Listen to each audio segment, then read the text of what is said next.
उन्मिलितं येन श्रीगुरवे नमः। श्रीचैतन्यमनोभीष्टं स्थापितं येन भूतले स्वयं रूपा कदा मह्यं ददाति स्वपदान्तिकं। वन्देऽहं श्रीगुरो श्रीयुतपदकमलं श्रीगुरून् वैष्णवांश्च। श्रीरूपं साग्रजातं सहगण रघुनाथान्वितं तं सजीवं साद्वैतं सावधूतं परिजनसहितं कृष्णचैतन्यदेवं श्रीराधा कृष्णपादान् सहगण ललिता श्रीविशाखान्वितांश्च। नमो विष्णुपादाय कृष्णप्रेष्ठाय भूतले श्रीमते भक्तिवेदांत स्वामिनिति नामिने। नमस्ते सारस्वते देवे गौरवाणी प्रचारिणे निर्विशेष शून्यवादी पाश्चात्य देशतारिणे। हे कृष्ण करुणा सिंधु दीनबंधो जगतपते गोपेश गोपिका कांत राधा कांत नमस्तुते। तप्त कांचन गौरांगी राधे वृंदावनेश्वरी वृषभानुसुते देवी प्रणमामि हरिप्रिये। वाञ्छाकल्पतरुभ्यश्च कृपा सिन्धुभ्यैव च पतितानां पावनेभ्यो वैष्णवेभ्यो नमो नमः। नमो महावदान्याय कृष्ण प्रेम प्रदायते कृष्णाय कृष्ण चैतन्य नामने गौरतिष्ठ नमः। नीलाचल निवासाय नित्याय परमात्मने बलभद्र सुभद्राभ्याम जगन्नाथाय ते नमः। जय श्री कृष्ण चैतन्य प्रभु नित्यानंद श्री अद्वैत गदाधर शिवासादि गौर भक्त वृंदा।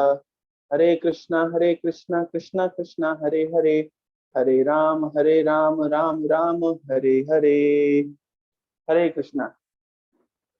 तो कल हमारे यहाँ एक भक्त बीमार हो गए थे, तो उनको लेकर के मैं हॉस्पिटल गया था।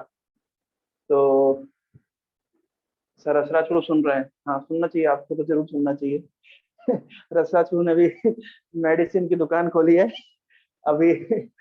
मेडिसिन और मतलब कुल मिलाकर के अभी जो मैं प्रसंग बोलूंगा अभी थोड़ा रिलेट कर पाएंगे। तो कल क्या हुआ, जब हम हॉस्पिटल गए तो एक भक्त बीमार हो गए थे, तो उनको सीधे इमरजेंसी वार्ड में लेकर के गए। तो उनको एडमिट कराया, तो इतनी देर में दूसरी एक कार आई, और फिर उसके बाद में एक आदमी, मतलब जो भी था वो सिर्फ किसी कोई वृद्ध व्यक्ति था, उसको हार्ट पे पंप करते हुए और वो बहुत दौड़ भाग मचाते हुए समहा वो लेकर के सीधे इमरजेंसी वार्ड में ले गए। तो यानी वो 2-4 मिनट के बाद वो साफ दिख रहा था कि आदमी मर चुका है।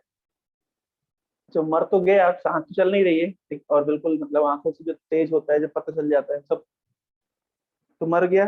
तो जस्ट हमारे डिवोटी जिस बेड में थे, जस्ट नेक्स्ट वाले बेड में सब चल रहा था। तो वो मर तो गया, लेकिन अब डॉक्टरों ने क्या किया है, ऐसे तो मरा वो घोषित कर नहीं सकते, नहीं तो हॉस्पिटल खर्चा कैसे निकलेगा। तो फिर डाल दिए उसके वेंटिलेटर, वो सब स्ट्रिप्स डाल दी। अब वो आर्टिफिशियल सांसें चलने लग गई। अब उनके लड़के को दौड़ा रहे हैं, ये लेके आओ वो लेकर के आओ, ये अलग अलग इंजेक्शन दे रहे हैं, सब दे रहे हैं, जबकि वो मर चुका है कंप्लीटली। वो 100% सत्य है कि वो मर गया है। लेकिन अब, और बाद में डॉक्टर लोग आपस में बात भी कर रहे हैं कि अगर ऐसे ही मरा हुआ घोषित कर देंगे तो ऐसे ही तो फिर डॉक्टर के ऊपर केस बन जाएगा या है। और अंदर की बात तो यह कि हॉस्पिटल कैसे चलेगा, ऐसी सबको अगर मरा हुआ घोषित कर देंगे तो कम से कम एक आध दिन वेंटिलेटर पे रखेंगे, थोड़ा तो 1-1.5 लाख रुपए बिल नहीं बनेगा तो हॉस्पिटल चलेगा कैसे। तो इस तरीके से ये कल ड्रामा में देख करके आया। तो इससे क्या शिक्षा मिलती है? शिक्षा मिलती है कि मेटेरियल वर्ल्ड में हर बद्ध जीव 4 प्रकार के दोषों से युक्त है। क्या 4 प्रकार के कौन से दोष हैं? एक तो हमारी इंद्रिय अपूर्ण है, अपूर्ण इंद्रियों के कारण हम भ्रम में पड़ते हैं, भ्रम में पड़ने के कारण हम गलतियां करते हैं, और फिर गलतियों को छुपाने के लिए हम चीटिंग प्रोपेंसिटी। तो एक चीटिंग प्रोपेंसिटी ये बद्ध जीव के अंदर पाई जाती है। मुक्त जीव के अंदर या भगवान के भक्त के अंदर, ये शास्त्रों के अंदर ये चीटिंग प्रोपेंसिटी नहीं पाई जाती। तो चीटिंग मतलब दूसरे को ठगने की जो जो धारणा है, या चीटिंग करना कहते हैं। तो अभी हम जिन वैदिक शास्त्रों का अध्ययन करते हैं, ये कंप्लीटली चीटिंग प्रोपेंसिटी से मुक्त है।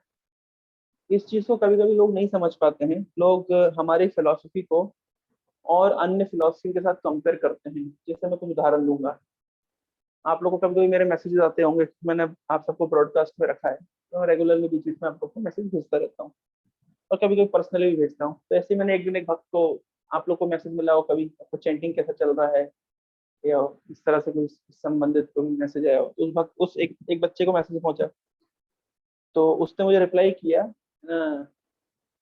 Roji, I am already initiated into some other lineage, and I don't think that this chanting is important for me. So I am not at all interested. तो ये है जीव का बहुत बड़ा दुर्भाग्य. I am initiated into some other kind of lineage. What does it shows? वो बता रहा है ना, मतलब, और मुझे ये चैंटिंग नहीं करना है, ये चैंटिंग मेरे लिए नहीं है. मैं अलग, आई डू अलग different types of spiritual processes, something like that, इस तरह से उसने बोला. तो ये जब बात व्यक्ति बोल रहा है, इसका अर्थ ये है कि वो कृष्ण कॉन्शियसनेस की फिलोसफी को भी समझ नहीं पाया, तभी वो इस तरह की बात करता है. कृष्ण कॉन्शियसनेस या जो हमारी जो भक्ति की जो फिलोसफी है, ये जो दर्शन हम पढ़ रहे हैं भगवद गीता का, सबसे पहली बात ये यूनिवर्सल, ये सबके ऊपर लागू होता है. जैसे ये केवल हिंदू के ऊपर लागू नहीं होता, ये केवल इस्कॉन वालों के ऊपर लागू नहीं होता, ये सबके ऊपर लागू होता है, ये यूनिवर्सल. इसका प्रमाण क्या है? प्रमाण ये है कि भगवान ने यहाँ पे शरीर और आत्मा की बात करी है. आत्मा मतलब सभी जीव, हम जितने विभिन्न प्रकार के शरीरों में देख रहे हैं वो आत्मा है. तो ये जीव मात्र के लिए भगवत गीता का उपदेश है, ये सबके लिए है. ये केवल उनके लिए नहीं है जो इस्कॉन से जुड़े हुए हैं, ये गौड़ीय वैष्णवों से जुड़े हुए हैं, या ब्रह्म संप्रदाय से जुड़े हुए हैं, या वैष्णव संप्रदायों से जुड़े हुए हैं, या जिनका जन्म केवल भारत में हुआ है, या जो हिंदू हैं. इस तरह का विचार रखना ही सबसे पहला आघात है. ये प्रूव कर रहा है कि भगवद गीता की बेसिक फिलोसफी हम नहीं समझ पाए. दूसरा बात है, एक एक जो मैंने कई बार आपको बताया है, वेदों को समझने के लिए वैदिक शास्त्र में 3 चीजें बताई जाती है: संबंध, अभिधेय और प्रयोजन. ये बार बार समझना चाहिए. संबंध, अभिधेय और प्रयोजन. संबंध का अर्थ क्या होता है? संबंध का अर्थ होता है कि मैं कौन हूँ, इसका पूर्ण तरह ज्ञान होना. मैं कहाँ से आया हूँ, मेरे जीवन का लक्ष्य क्या है, इस तरीके से. इसको कहते हैं संबंध ज्ञान. अच्छा, संबंध ज्ञान नहीं होगा तो उसके आगे गाड़ी बढ़ेगी नहीं. जैसे उदाहरण के तौर पर समझिए इस point को. संबंध का अर्थ होता है कि मेरा इस प्रकृति के साथ में क्या संबंध है, मेरा परम पुरुष भगवान के साथ में क्या संबंध है, मैं हूँ कौन वास्तविकता में. प्रभुपाद जी ने अपने ग्रंथों में इस संबंध ज्ञान को भर भर के लिखा है. ये पहला लेसन है, समझना पड़ेगा. जो व्यक्ति संबंध ज्ञान में ठीक नहीं है, अपने अस्तित्व की सत्ता को नहीं जानता है, अपनी रियलिटी को नहीं जानता है, मैं हूँ कौन इस विषय में उसको ज्ञान नहीं है, तो जब हूँ क्या है पता नहीं है तो करना क्या है कैसे पता चले, कर्तव्यों का बोध कैसे होगा. अभी क्या होता है, आप किसी भी धार्मिक व्यक्ति से पूछिए, या किसी भी व्यक्ति को आप अगर कृष्ण भक्ति का उपदेश दीजिए, आपकी फिलोसफी बताइए, तो तुरंत बोलते हैं हाँ मैं ये सब प्रकार की पूजाएं करता हूँ, इस प्रकार के यज्ञ करता हूँ. या वो कोई बोलेगा कि मैं सिर नीचे पैर ऊपर करके बैठता हूँ, या मैं कपाल भाती करता हूँ, या मैं यज्ञ करता हूँ, या मैं विभिन्न प्रकार की. अभी कुछ दिन पहले एक वीडियो में देख रहा था, एक साधु है जो एक तरह की तपस्या कर रहा है. वो पिछले 25 साल से बैठा नहीं है, वो खड़ा है. वो सोता भी कैसे है, उसने एक झूला बना लिया है, वो झूले के ऊपर टंग करके सो जाता है, और वो बैठा नहीं है पिछले 25-30 सालों से. तो इस प्रकार की विभिन्न तपस्याएं. एक एक एक उस साधु का वीडियो में देख रहा था कि उसने से व्यवस्था रखी है कि गड्ढा खोद के रखा है, वो गड्ढे में जाके खड़ा हो जाता है, फिर आसपास आग जला लेता है. ऐसे गर्मी के दिनों में वो इस तरह की साधना करता है, वो गड्ढे खड़ा हो जाएगा और आसपास आग जला लेगा. फिर सर्दी के मौसम में वो पानी में खड़ा हो जाएगा और ठंडे पानी में इस तरीके से वो साधना करेगा. तो इस प्रकार से ये उस साधु की बात नहीं है, किसी और व्यक्ति को भी पकड़ लीजिए, आप उसको तुरंत, आप कुछ भी अगर अपनी फिलोसफी बताइए तो तुरंत बताने लग जाएगा कि मैं क्या करता हूँ. वो सबसे पहले बोले मैं हनुमान चालीसा पढ़ता हूँ, या बोले इस तरीके से वो शुरू कर देगा अपना बखान करना कि हम तो सुबह सुबह है ना मंदिर में जाते हैं, दिया जलाते हैं, अगरबत्ती जलाते हैं, नारियल फोड़ते हैं इत्यादि. वो नियम और जो अपने जो एक्टिविटीज को बहुत बल देगा. लेकिन उससे अगर पूछा जाए भाई आप है कौन और आपके जीवन का लक्ष्य क्या है, आपका भगवान के साथ में, प्रकृति के साथ में, जीवों के साथ में संबंध क्या है, तो इस व्यक्ति का इस तरह का कोई ज्ञान का बोध नहीं है. वो कर रहा है, कुछ कर रहा है, कुछ नियम पालन कर रहा है. जैसे अभी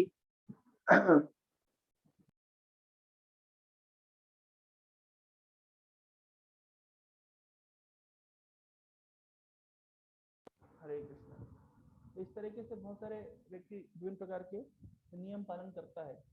लेकिन जब तक संबंध ज्ञान नहीं है तो हम नहीं समझ सकते कि उसका।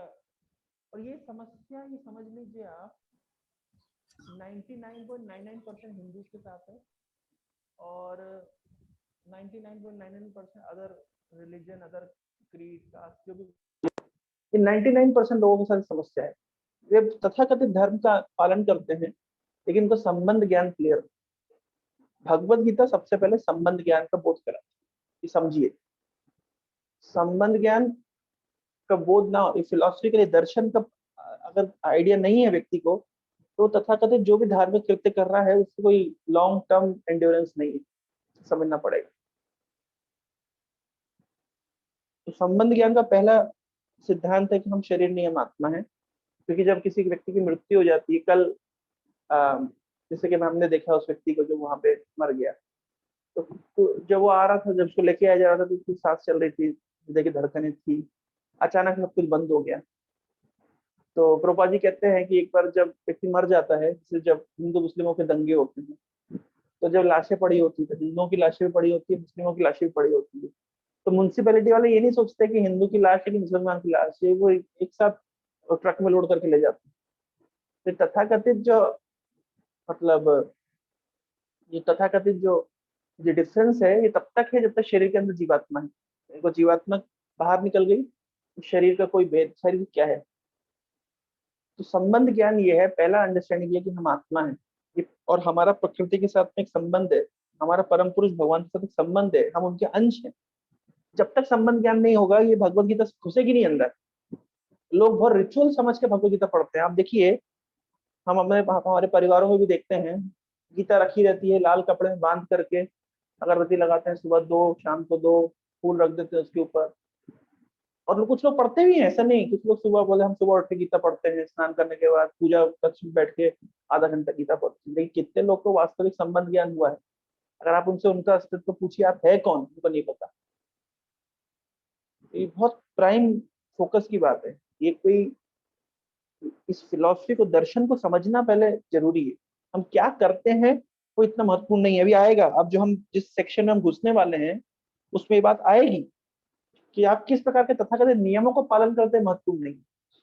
जिस व्यक्ति का संबंध ज्ञान हो गया है, जिस व्यक्ति जो आत्म साक्षात्कार के मार्ग में चल दिया है, वो व्यक्ति तथाकथित नियमों से कितना ऊपर उठ जाता है, अब ये इस प्रसंग में हम घुसने वाले हैं। तो संबंध का अर्थ होता है कि मेरा मेरा मैं कौन हूँ, भगवान कौन है, प्रकृति क्या है, पुरुष क्या है, मेरे इनसे संबंध क्या है, मेरा लक्ष्य क्या है, इस विषय का बोध है। प्रोपा जी उदाहरण देते हैं, आपने भी सुना है कई बार उदाहरण, कि भाई अगर आपको किसी कंपनी में ज्वाइन करना है, तो सबसे पहले तो आपको संबंध ज्ञान पता होना चाहिए कि भाई कंपनी क्या है और मेरी इस कंपनी में क्या पोजीशन। मैं कंपनी का मालिक हूँ कि मैनेजर हूँ कि मैं चपरासी हूँ, मैं हूँ कौन, अपनी स्थिति तो पता हो पहले व्यक्ति को। तो जब आपको अपनी स्थिति पता होती है, जब उसको क्लियर हो गया कंपनी की पोजीशन, अपनी पोजीशन, इस तरह की सब ये ज्ञान हो गया, तब उस कर्तव्य का बोध होता है कि मुझे करना क्या है। मैंने किसी बैंक में ज्वाइन किया, तो मैं बैंक का मैनेजर हूँ कि कैशियर हूँ कि वॉचमैन, मैं हूँ क्या। अगर पता चलेगा नहीं मैं कैशियर हूँ, तो फिर मुझे अपना कर्तव्य का बोध होगा कि हाँ मुझे अब कैश काउंटर पर बैठकर कैश गिनना है। अगर मुझे पता चलेगा मैं स्वीपर हूँ, तो मुझे अपने कर्तव्य का बोध होगा, मुझे झाड़ू मार। तो अभिधेय का अर्थ होता है अपने कर्तव्य का बोध, संबंध का अर्थ होता है अपनी स्थिति का बोध, और प्रयोजन मतलब आप प्राप्त क्या करना।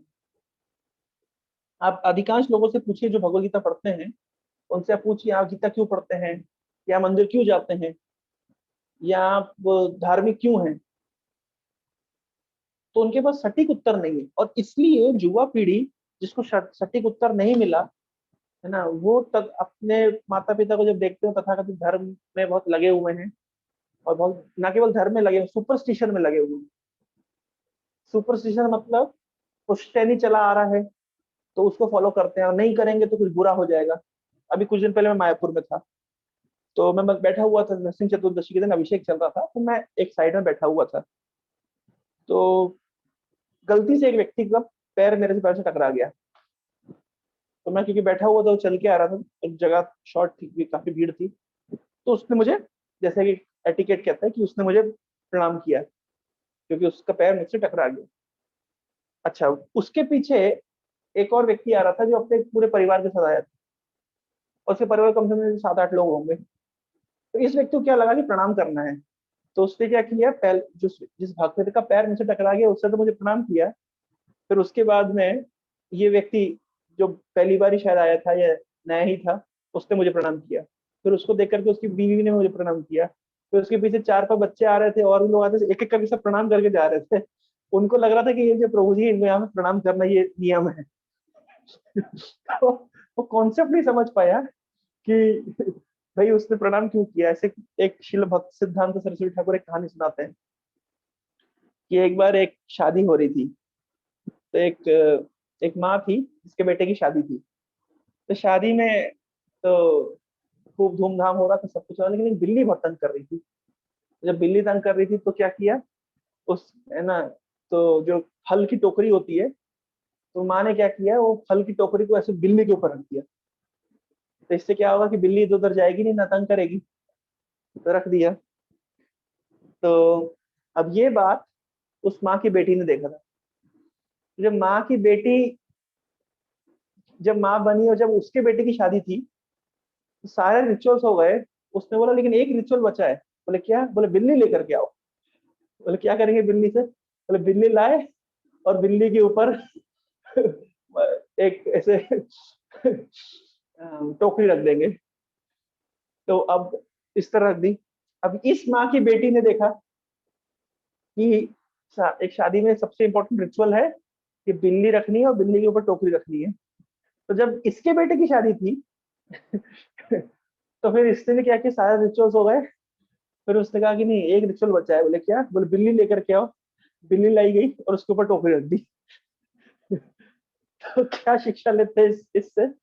हम देखते परिवारों में पुश्तैनी नहीं, धर्म कर्म चला आ रहा है ना। माँ करती है, माँ की माँ करती है, उसकी माँ करती है, उसकी माँ करती है, सासू माँ करती थी, उसकी सासू माँ करती थी, उसकी सासू माँ करती थी, है ना, क्योंकि सास भी कभी बहू थी तो वो करती थी। इस तरह चला आ रहा है, चला आ रहा है। क्यों चला आ रहा है, इस इसका कोई उत्तर नहीं है। और अगर अगर आज की युवा पीढ़ी अगर पूछे अपने ओल्डर पीढ़ी से, जनरेशन से, आप क्यों करते हैं इस तरह के नियम, तो उनके पास सटीक उत्तर नहीं, वो लॉजिकल आंसर नहीं, उनको कन्विंसिंग आंसर नहीं मिलने के कारण युवा पीढ़ी ड्रिफ्ट हो गई। और ये समस्या केवल बाहर की जगह पे नहीं, ये इस्कॉन के परिवारों में भी समस्या है। ये देखा जाता है कि जो बाहर के बच्चे हैं, जो जिनके माता पिता इस्कॉन से नहीं जुड़े हुए हैं, वो लोग कॉलेज में जाते हैं तो हम उनको प्रीचिंग करके भक्त बनाते हैं। और फिर उनके इन्फ्लुएंस से उनके पेरेंट्स भी भक्त बन जाते हैं। लेकिन ये अधिकतर देखा जाता है कि जो पेरेंट्स ऑलरेडी कृष्णा कॉन्शियसनेस में है, डिवोटी हैं, उनके बच्चे भक्ति नहीं करते, वो छोड़ देते भक्ति, वो बिल्कुल भक्ति से भागते हैं। क्यों भागते हैं? क्योंकि ये जो माता पिता हैं, ये लोग अपने, या इनके विभिन्न कारण हैं कि इनके बच्चे क्यों भक्ति छोड़ते नहीं करना चाहते। एक, ये जो माता पिता हैं ये बातें बड़ी बड़ी करते हैं लेकिन आचरण उस प्रकार का नहीं करते जो बच्चों को कन्विंसिंग लगे। दूसरा, इनके पास अपने बच्चों के प्रश्नों का लॉजिकल आंसर नहीं है। तीसरा, इन्होंने कृष्ण कॉन्शियसनेस को एक रिचुअलिस्टिक तरीके से एक्सेप्ट किया है, रिचुअल के रूप में एक्सेप्ट किया है। तो इसलिए उनके बच्चे इंस्पायर नहीं हो रहे हैं अपने माता पिता को फॉलो करने के लिए। फिर उसके बाद में ये माता पिता अपने बच्चों को फोर्स करते हैं, तो वो चैंटिंग करना पड़ेगा। अब वो बच्चा नहीं कन्विंस है, लेकिन उसको जब फोर्स करेंगे तो क्या होगा, वो तो करेगा, माता पिता की प्रेशर में करेगा, लेकिन जैसे ही बाहर निकलेगा वो वैसे ही छोड़ देगा सब कुछ। और भी इस प्रकार बहुत सारे कारण हैं कि जो डिवोटीज कृष्णा कॉन्शियसनेस के अंदर है, उनके बच्चे कृष्णा कॉन्शियसनेस के बिल्कुल, ये 80% केस में। यद्यपि भगवत गीता में क्या लिखा है कि जो भक्त, भाई अर्जुन ने प्रश्न पूछा कृष्ण से कि हे कृष्ण, कि जो व्यक्ति इस योग के मार्ग में चलता है लेकिन अपना मार्ग कंप्लीट नहीं कर पाता, उसको क्या गति होती है? तो कृष्ण कहते हैं कि शुचिनाम श्रीमताम ये है जोगो भ्रष्टो विजायते। अगर इस प्रकार का मतलब व्यक्ति है जिस जो भक्ति के मार्ग में लगा हुआ है, तो उसको अगले जन्म में या तो धनी परिवार में जन्म मिलता है, या तो प्राप्त पूर्ण कृताम लोकान, बहुत समय तक स्वर्ग का भोग करने के बाद में शुचिनाम श्रीमताम ये है जोगो भ्रष्टो विजायते, वो ब्राह्मणों के घर में अ, या धनी व्यक्ति के घर में जन्म लेता है और वहां से फिर अपनी भक्ति कंटिन्यू करता है। अथवा जोगी नाम एवं कुले भक्ति धीमताम, एतद भी एतद बोल रहे हैं कि अथवा इससे भी बेटर अगर किसी ने भक्ति करी अपने पूर्व जन्म में, तो जोगियों के घर में जन्म लेता है, भक्त भक्तों के घर में जन्म लेता है। हाँ, और इस प्रकार का धर्म, इस प्रकार का जन्म है ना, एतद्धि दुर्लभतरम जन्मे यदि श्रम, इस तरह श्लोक है। इस प्रकार का जन्म वो दुर्लभ है। तो भक्ति के घर में जन्म ले रहा है कोई कोई जीव, कोई आत्मा भक्त के घर में आ रही है, इसका अर्थ क्या है? उसने बहुत पहले भक्ति करी है, तब जाके आ रही है। लेकिन हम देखते हैं कि वो भक्त घर में आई लेकिन भक्ति छोड़ दी। क्यों? क्योंकि कृष्ण कॉन्शियसनेस को कैसे एक्सेप्ट किया था इनके माता पिताओं ने? रिचुअल के रूप में, एक कर्म कांड के रूप में, एक नियम के रूप में। उसकी उसकी उसकी जो फिलॉसफी के साथ में, उसकी जो क्या बोलना चाहिए, इस कृष्णा कॉन्शियसनेस की जो आत्मा है, जो स्पिरिट है, उससे कनेक्ट नहीं कर पा रहे। तो स्पिरिचुअल वर्ड में आता है स्पिरिट और रिचुअल। तो स्पिरिट मर गई तो क्या बचा? केवल रिचुअल बचा। तो इसलिए भक्तों का आचरण किताबी आचरण नहीं है। भक्तों का आचरण एक सहज कृष्ण कॉन्शियस आचरण। वो नहीं करेंगे तो लोग इंस्पायर नहीं होंगे। कई एग्जाम्पल है इस तरह के। प्रभुपाद जी के जमाने में इस तरह होता था कि प्रभुपाद जी इस तरह से कृष्ण कॉन्शियसनेस को प्रेजेंट करते थे, कोई भी व्यक्ति भक्ति छोड़ ही नहीं सकता था।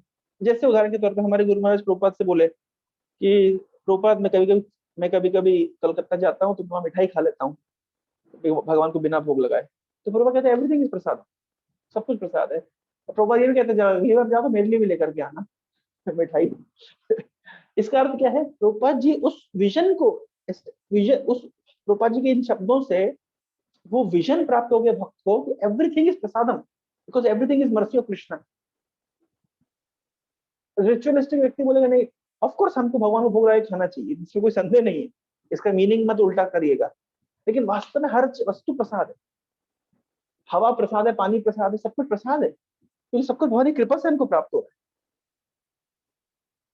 तो जब वो व्यक्ति इस चेतना में स्थित हो गया है कि सब कुछ कृपा से प्राप्त हो रहा है भगवान की, और इसलिए वो भगवान के प्रति हर समय कृतज्ञ है, ग्रेटिट्यूड में है, वो हर समय प्रसाद ले रहा है। लेकिन हम महाप्रसाद गोविंद ने बोलने के बाद भी इसको हम अनुभव नहीं कर पाते हैं कि जो हम प्रसाद ले रहे हैं वास्तव में प्रसाद है, ये कृपा है।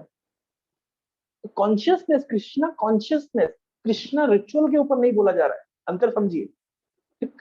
यहाँ पे चेतना की बात हो रही है, कृष्णा कॉन्शियसनेस। इस प्रकार की चेतना में हमको आना है कि हमारी सारी गतिविधि कृष्ण से युक्त बने। इस प्रसंग पे अब जो हम जिस सेक्शन में एंटर कर रहे हैं वहां इस चीज पर बल दिया जाए। क्यों बल दिया जाएगा? क्योंकि अभी तक हमने जो सेक्शन पढ़ा था, हमने सुना था पिछले सप्ताह तो नरसिंह चतुर्दशी थी, उसके पिछले सप्ताह हमने सुना था कि भगवान ने अर्जुन को युद्ध करने के लिए कैसे प्रोत्साहित किया। हरे कृष्णा, आवाज आ रही है? जी गुरु जी, आवाज आ रही है। तो पिछले सप्ताह हमने सुना था, उसके पिछले सप्ताह, कि भगवान ने अर्जुन को कैसे प्रोत्साहित किया युद्ध करने के लिए। अर्जुन ने क्या क्या कारण दिए थे? अर्जुन ने कारण दिया था कि मैं युद्ध नहीं करूंगा। क्यों? क्योंकि मैं हत्या नहीं कर सकता। तो भगवान ने कहा था तुम हत्या करो चाहे ना करो, उनका मरना निश्चित है। फिर अर्जुन ने कहा था कि मैं अगर अपने परिजनों को मार दूंगा तो किसको दिखा के सुख भोग करूंगा।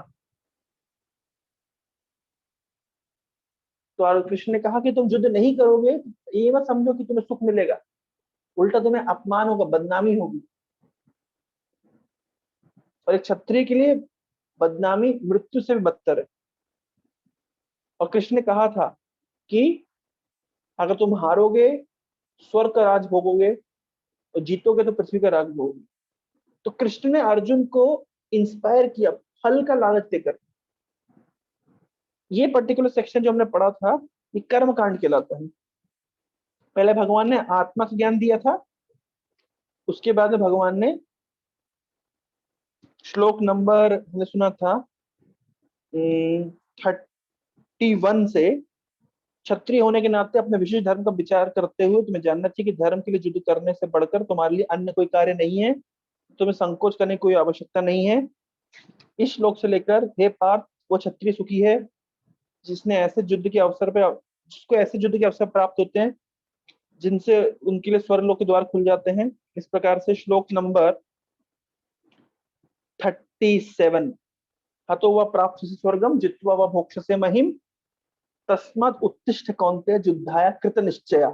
हे कुंती पुत्र, तुम यदि युद्ध की में मारे जाओगे तो स्वर्ग को प्राप्त करोगे, और यदि तुम जीत जाओगे तो पृथ्वी का साम्राज्य का भोग करोगे। अतः दृढ़ संकल्प करके खड़े हो जाओ और युद्ध करो। देखिए, फल की आकांक्षा दी, भगवान ने फल का लालच दिया अर्जुन को। लेकिन अब भगवान लिंक कर रहे हैं। पहले सांख्य का ज्ञान दिया था और फिर कर्म का ज्ञान दिया था। पहले आत्मा का ज्ञान दिया था, अब कर्म का ज्ञान दिया था, और उसको लिंक करेंगे। अब सांख्य योग योग के ज्ञान देंगे। श्लोक नंबर 38 देखिए। सुख दुखे समय कृत्वा लाभा लाभो जया जयो ततो युद्धा युजस्वम नैवम पापम अवाप्स्यसि। तुम सुख या दुख, हानि या लाभ, विजय या पराजय का विचार किए बिना युद्ध के लिए युद्ध करो। ऐसा करने पर तुम्हें कोई पाप नहीं लगेगा। अब देखिए, अर्जुन ने यह भी कहा था कि अगर मैं अपने परिजनों को वध करता हूं मुझे पाप लगेगा। भगवान ने कहा अगर तुम इस चेतना में करोगे पाप नहीं लगेगा। सुख दुखे समय कृत्वा लाभा लाभो जया जयो। देखिए पिछले श्लोक में क्या कह रहे हैं, जस्ट पिछले श्लोक में कह रहे हैं जीतोगे तो धरती का राज भोगोगे, हारोगे स्वर्ग का राज भोगोगे, कोई नुकसान नहीं है। और अब कह रहे हैं लाभा लाभो जय जय हो, लाभ हो हानि हो जय हो पराजय हो, तुम इस चेतना में स्थित होकर के अपने कर्तव्य का पालन। देखिए श्लोक नंबर 30। कभी कभी जो भगवत गीता पढ़ते हैं ना, तो वो आउट ऑफ द कॉन्टेक्स्ट श्लोक कोट करते हैं, फिर बोलते हैं कि देखो गीता में ऐसे ही लिखा है, लेकिन ऐसा है नहीं। 37 नंबर श्लोक अलग डायरेक्शन में बात कर रहा है, 38 नंबर श्लोक अलग डायरेक्शन में बात कर रहा है। तो जो लोग श्लोक कोट करते हैं आउट ऑफ द कॉन्टेक्स्ट और बोलते हैं गीता में तो यही लिखा है, गीता में लिखा है देखो स्वर्ग के विषय में लिखा है, जीतोगे तो स्वर्ग भोगोगे, तो गीता स्वर्ग स्वर्ग जाने का अनुमोदन करती है क्या? गीता स्वर्ग जाने का अनुमोदन करती है? 37 नंबर श्लोक पढ़ के तो ऐसे ही लग रहा है। इसके पहले भी आया था श्लोक नंबर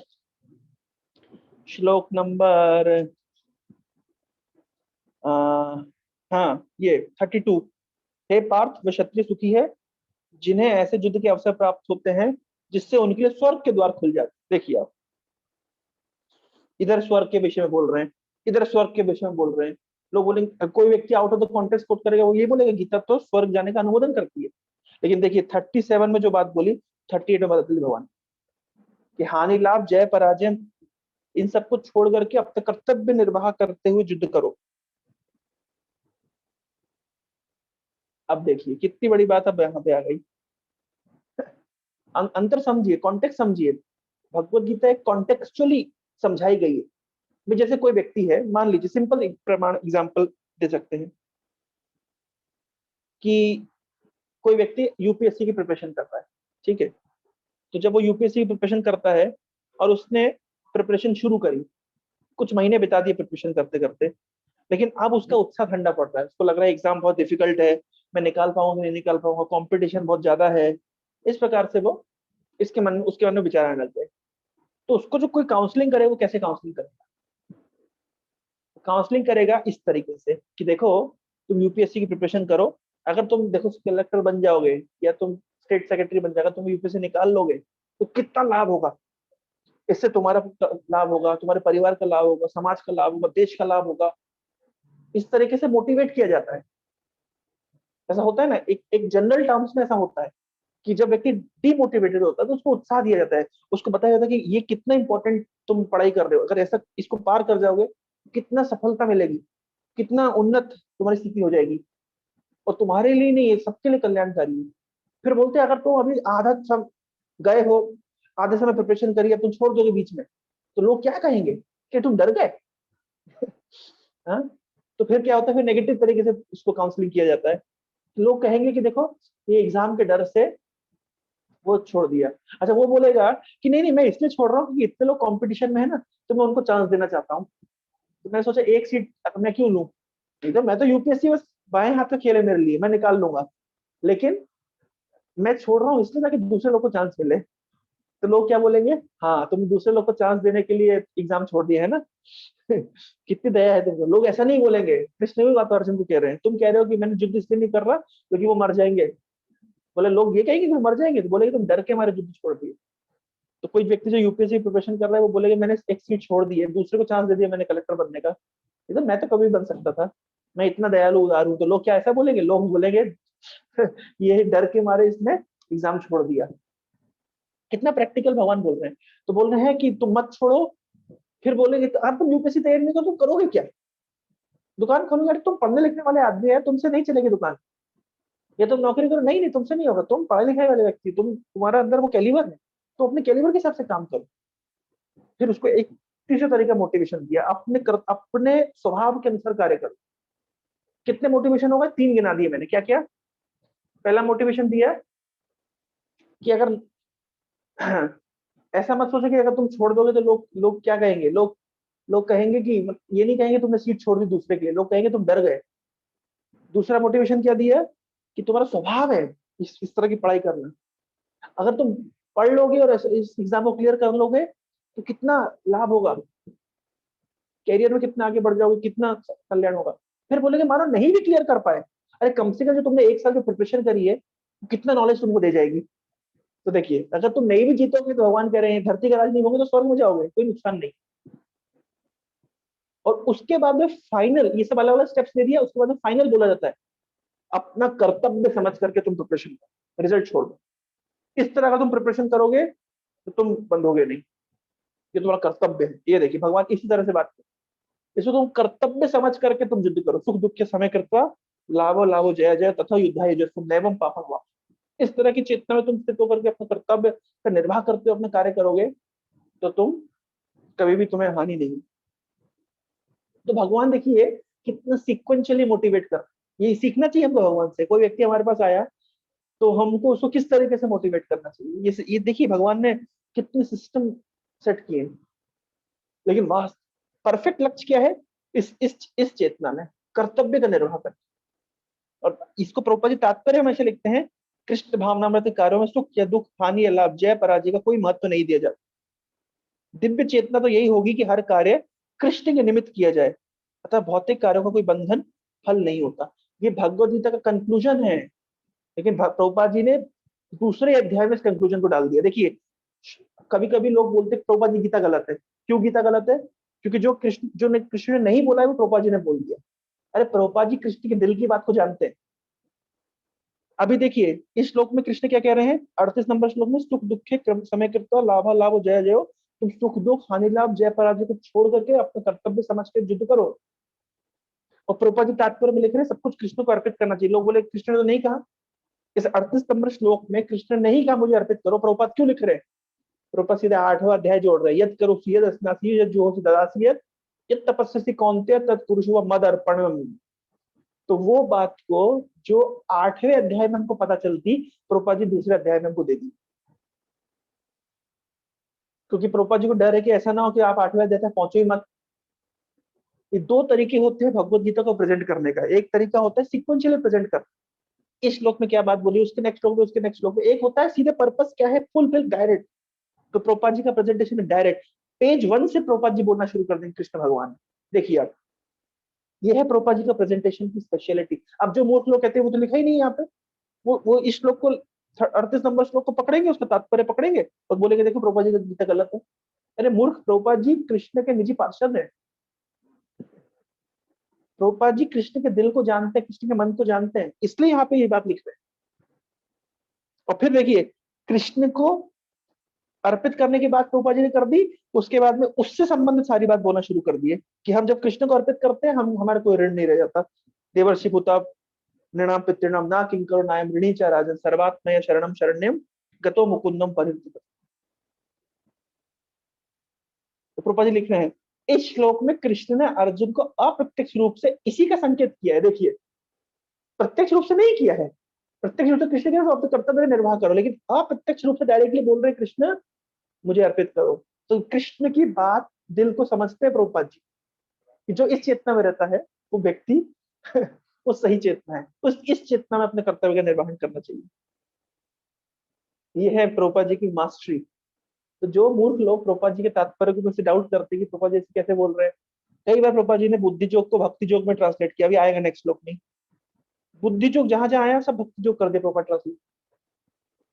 तो एक दो तथाकथित इस तरह के यूट्यूबर हैं, उनका यही काम है प्रभुपाद जी गीता के ऊपर आक्षेप करते रहते, बोलो बुद्धि जोग भक्ति जोग कर दिया, हर जगह भक्ति लिख दिया, हर जगह भक्ति लिख दिया। तो प्रभुपाद जी को एक मायावादी सन्यासी बोलता है कि स्वामी जी आपकी गीता में हर पेज में कृष्ण है, हर पेज में कृष्ण है, जहां जरूरत नहीं है वहां भी आपने कृष्ण डाला है। तो प्रभुपाद जी कहते हैं जहां जरूरत थी आपने वहां से भी निकाल दिया, तो मैं बैलेंस करने के लिए डाल रहा हूँ।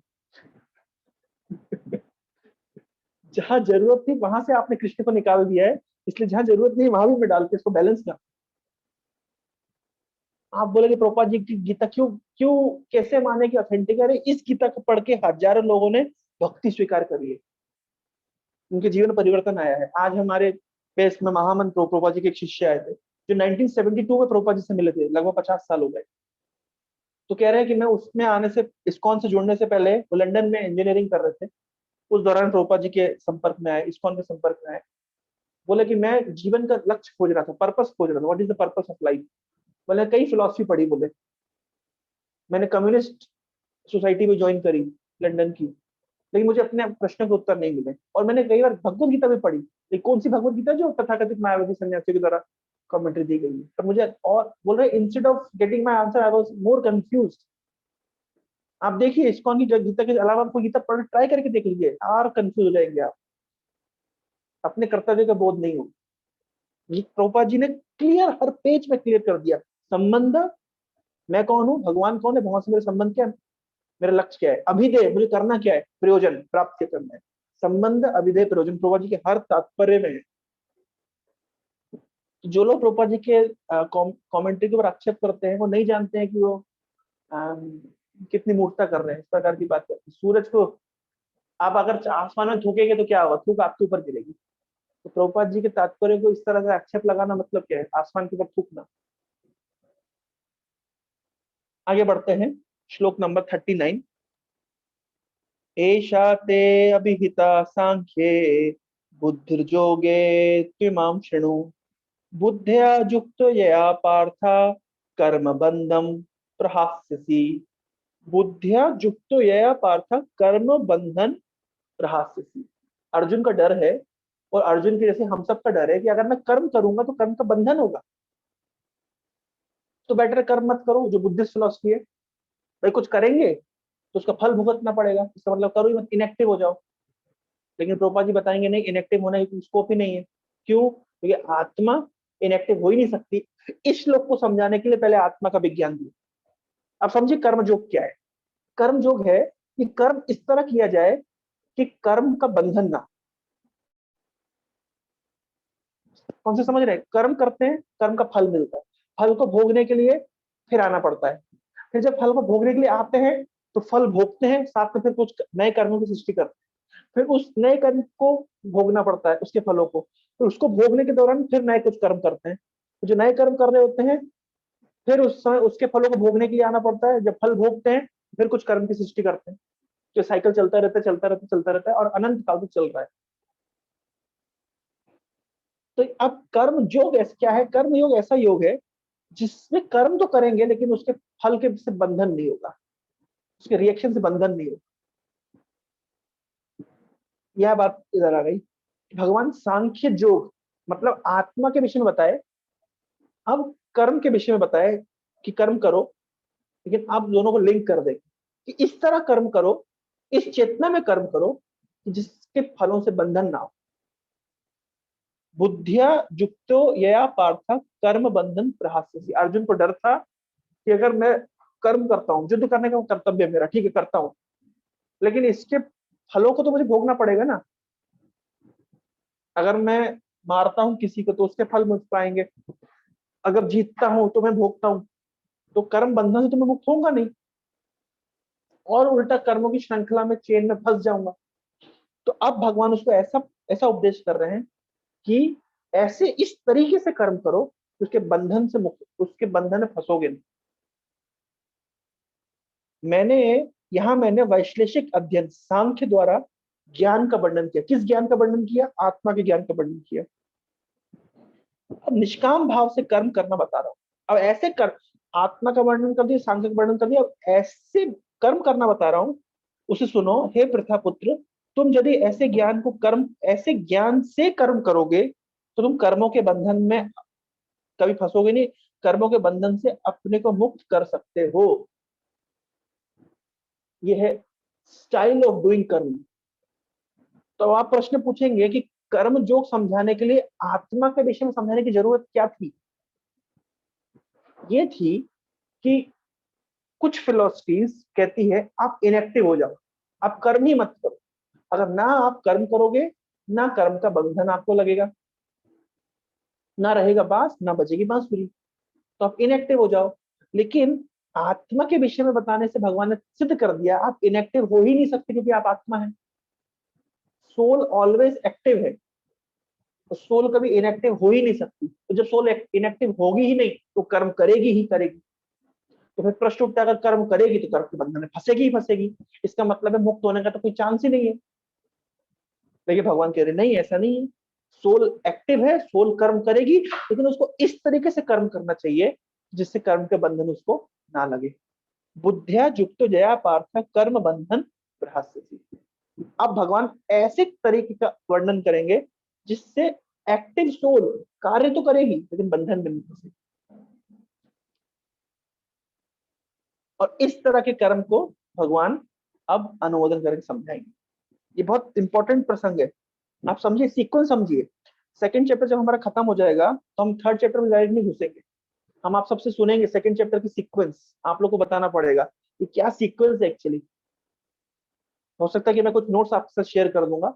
हमें जल्दी तो है नहीं, ऐसा तो है नहीं हमें गीता खत्म करके बस निपटाना है, कोर्स चलने देते हैं। हम धीरे धीरे हम कुछ कुछ पर्पस फिर आकर के उसको सिस्टम को समझेंगे, कहाँ क्या बात करी गई।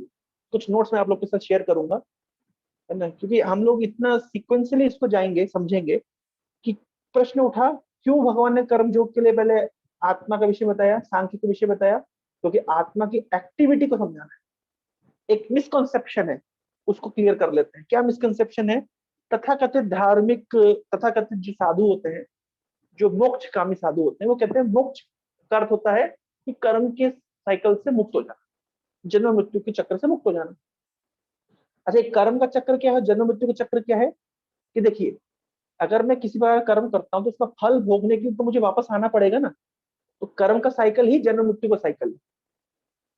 अगर मैंने किसी पर कर्म किया तो कुछ कर्मों का फल मुझे इसी जीवन में मिल जाएगा, लेकिन कुछ कर्मों का फल मुझे इस जीवन में नहीं मिलेगा। तो कब मिलेगा? तो मुझे फिर आना पड़ेगा उसको भोगने के लिए। तो इसको कहते हैं कर्म का चक्र ही जन्म मृत्यु का चक्र, और ये चल रहा है। तो मोक्ष क्या होता है? कुछ दार्शनिकों के, कुछ फिलोसफर्स की दृष्टि में मोक्ष का अर्थ होता है कि अभी कर्म का साइकिल बंद हो जाए, जन्म मृत्यु का चक्र बंद हो जाए, इसको कहते हैं मोक्ष। अच्छा, अगर इसको मोक्ष कहते हैं, जन्म मृत्यु का चक्र बंद हो जाए, तो फिर जीवात्मा फिर जाती कहाँ है? वो कहते हैं जीवात्मा ब्रह्म में विलीन हो जाती है, लेकिन अब उसका अस्तित्व कहाँ है? इसका कोई उत्तर नहीं है। और वो कहते हैं कि अगर जीवात्मा अगर विलीन हो जाती तो ठीक है, जीवात्मा मोक्ष के बाद में तो वो कहीं कोई कर्म नहीं रह ही नहीं जाता। ये सब रॉन्ग कॉन्सेप्ट। क्यों? प्रभुपाद जी इसका तर्क देते हैं। प्रभुपाद जी कहते हैं कि अभी हम शरीर में है ना, शरीर के बंधन में। तो प्रभुपाद जी कभी लिखते हैं कि ये है disease condition for the soul.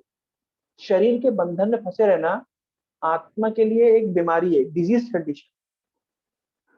तो अच्छा, अब बताइए, ये डिजीज कंडीशन में सोल एक्टिव है या इनएक्टिव है? ये जो मेटेरियल बॉडी के अंदर बंधी हुई है आत्मा, तो बंधी हुई आत्मा एक्टिव है या इनएक्टिव है? क्या लगता है आपको? आत्मा जो बंधी हुई है शरीर के अंदर, ये एक्टिव है या इनएक्टिव है? एक्टिव है। एक्टिव है। जब आत्मा जो शरीर के बंधन में है वो एक्टिव है, जो डिजीज कंडीशन में है वो एक्टिव है, तो जब मुक्त हो जाएगी, जब डिजीज कंडीशन से बाहर आ जाएगी, तो उसकी एक्टिविटी खत्म हो जानी चाहिए, एक्टिविटी और बढ़ जानी चाहिए। बीमार व्यक्ति बढ़ जाने एक्टिव चाहिए। ज्यादा होता है, ये जो व्यक्ति बीमारी से बाहर आ गया वो ज्यादा एक्टिव होता है? बाहर आ गया व्यक्ति ज्यादा एक्टिव होता है। जो बाहर आ गया वो ज्यादा एक्टिव होता है। तो ये बोलना कि मोक्ष के बाद में एक्टिविटी खत्म हो जाती है, ये तो तर्कहीन बात है। इसका तो कोई कॉन्सेप्ट ही नहीं बनता। जब शरीर के बंधन में आत्मा इतनी एक्टिव है, तो जब शरीर के बंधन से मुक्त हो जाएगी तो आत्मा इनएक्टिव कैसे हो जाएगी? तो जो कहते हैं कि मोक्ष के बाद आत्मा इनएक्टिव हो जाती है, कुछ कर्म नहीं करती, जो फिर कुछ कर्म नहीं करती है तो कुछ साइकिल नहीं चलता है, मोक्ष हो गया, विलीन हो गई, तो भाई जो मुक्ति से पहले बंधन की अवस्था में इतनी एक्टिव आत्मा बंधन के बाद में इनएक्टिव हो जाएगी, ऐसे कैसे? जेल के अंदर व्यक्ति है वो इतना एक्टिव है, जेल से निकल के इनएक्टिव हो जाएगा, ये कैसा करके? तो ये तथाकथित जो मुक्ति की धारणा जो अलग अलग दार्शनिकों के बीच में है, ये बहुत ही यूजलेस नॉनसेंस धारणा है, और प्रोपा जी इसका खंडन करते नहीं। मुक्ति के बाद में आत्मा एक्टिव रहती है, ज्यादा एक्टिव रहती है, लेकिन ज्यादा एक्टिव कब की उसके लिए रहती है? वो कृष्ण चेतना में एक्टिव रहती है, भगवान की सेवा में एक्टिव रहती है। अभी एक्टिव है अपने निजी स्वार्थ के लिए, इंद्र तृप्ति के लिए, लेकिन बाद में एक्टिव होती है कृष्ण के लिए। एक्टिविटी खत्म नहीं होती, एक्टिविटी बढ़ती है। अब देखिए, छोटा सा उदाहरण मैं आपको देता हूँ। जो भक्त लोग जैसे आज महामन प्रभु जो आए थे, तो मैं उनको इंट्रोडक्शन दिया उनका मैंने, और मैं वेलकम में बोला।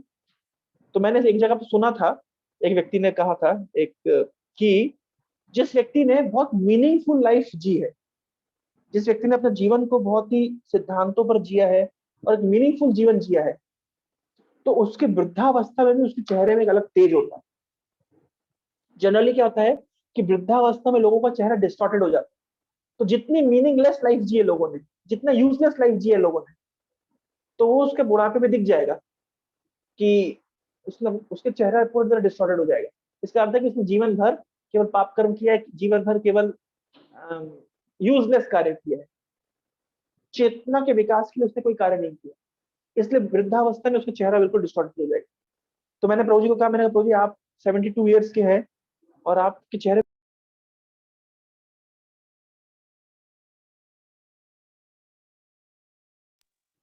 तो मैंने कहा प्रभु जी को, प्रभु जी आप 72 ईयर्स के हैं और आपके चेहरे में इतना तेज है, इससे प्रतीत होता है कि आपने अपना जो पूरा जीवन है वो मीनिंगफुल कार्य किए। और वास्तव में कृष्ण भक्ति करना, प्रभुपाद जी के संपर्क में आकर के, इससे बड़ा मीनिंगफुल कार्य क्या हो सकता है? तो एक सामान्य एक व्यक्ति को देखिए जो वृद्धावस्था में, वो उसमें कुछ चेतना शून्य होता है, कोई उसका जीवन में लक्ष्य नहीं होता, उत्साह नहीं होता। लेकिन एक भक्त है, वो जितना उसकी एज बढ़ती चली जाती है उसका और उत्साह बढ़ता चला जाता है। वृद्धावस्था के अंदर भी आप देखिए परम पूज्य गोपाल कृष्ण महाराज को, महाराज कितना एज हो गया उनको, 77 78, और उनको पार्किंसंस, सभी उनके हाथ से, मतलब कुछ भी वो हाथ कांपते हैं, लेकिन फिर भी हर दिन मंगल आरती करते हैं, भगवान की अर्चना करते हैं, आरती करते हैं। और अभी भी उनके हृदय में इतना उत्साह है प्रचार कार्य बढ़ाने के लिए, रूपा जी की सेवा करने के लिए। तो जितना आत्मा शरीर के बंधन से मुक्त होती है उतनी ज्यादा एक्टिव होती है। तो ये बोलना कि मुक्ति के बाद में आत्मा बिल्कुल इनएक्टिव हो जाएगी, ये तो यूजलेस थ्योरी है। जब भक्ति करता रहता है जीव व्यक्ति, तो उसकी आत्मा की एक्टिविटी और बढ़ती चली जाती है। तो ये बोलना कि वो इनएक्टिव हो जाएगा, ये तो बिल्कुल यूजलेस नॉनसेंस थ्योरी है। तो जो तथाकथित दार्शनिकों का जो मोक्ष के प्रति जो विचार है कि उसमें आत्मा इनएक्टिव हो जाती है, क्योंकि इनएक्टिव हो जाती है कुछ कार्य नहीं करती तो कर्म फल नहीं लगता, ये यूजलेस है। सही तरीका ये नहीं है। सही तरीका है इस तरीके से कर्म किया जाए जिसके बंधन में हम ना फंसे। जोगा कर्म को कौशलम, कर्म का कौशल है उसको जोग की दृष्टि से करना। अब आप बोलेंगे जोग की दृष्टि से करना, लेकिन प्रोपा जी लिखेंगे कृष्ण को अर्पित करना, तो लोग बोलेंगे अरे देखो प्रोपा जी बोल दिए कि इनडायरेक्टली कृष्ण वही संकेत कर रहे हैं, मुझे अर्पित करो। कहाँ बोलेंगे? ये 8वें अध्याय में बोलेंगे मुझे अर्पित करो। 18वें अध्याय में बोलेंगे मुझे मेरी चरण लो। तो जो बात प्रभुपाद जी, जो भगवान कृष्ण 18वें अध्याय में बोलेंगे, 8वें अध्याय बोले, प्रभुपाद जी दूसरे अध्याय में लिखती है। साफ तो लिख रहे हैं प्रभुपाद जी कि कृष्ण इनडायरेक्टली उस तरफ निर्देश करे, कर्म तो करो लेकिन मद अर्थम, मेरे लिए करो। और यही योग कर्म से कौशल, यही कर्म का कौशल कृष्ण चेतना में कर हर कार्य को। तो इस विषय में हम अगले सप्ताह सुनेंगे। ये जो प्रसंग आएगा इसमें बहुत इंपॉर्टेंट श्लोक आने वाले हैं। ये बहुत महत्वपूर्ण सेक्शन आएगा जो हम अगले सप्ताह में कवर करेंगे। बहुत बहुत धन्यवाद। हरे कृष्ण। तो किसी के मन में कोई जिज्ञासा, कोई प्रश्न, कोई क्वेरी, कमेंट हो तो आप लोग पूछ सकते हैं। ये तो अपनी कथा को हम विराम।